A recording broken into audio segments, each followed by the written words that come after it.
কারোর সাথে কম্পেয়ার করবেন না। ও প্লাস পাইছে, ও সফল হয়েছে, ওর চাকচিক্য, ওইটা দেখেই হ্যাপি হবেন না। এই চাকচিক্যটাই তার পুরো লাইফ না। মানুষ যেটা শেয়ার করে ফেসবুকে, এটা হচ্ছে রিল। লাইফের কি রিল বুঝেন তো না? সবাই বুঝেন মাশাআল্লাহ। Highlighted reel. আপনি কি মনে করছেন এই যে রিলের মধ্যে যতটুকু দেখছেন এটা পুরোটাই ওর লাইফ?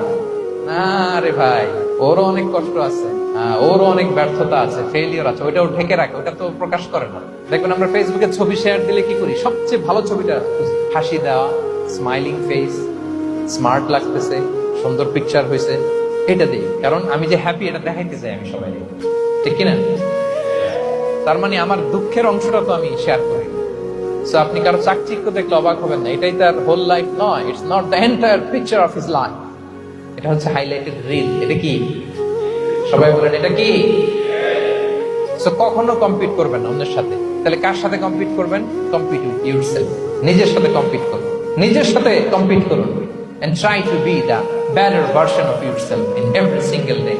প্রতিদিন নিজেকে একটু একটু করে ডেভেলপ করার চেষ্টা করুন। and don't lose your confidence by comparing yourself with others.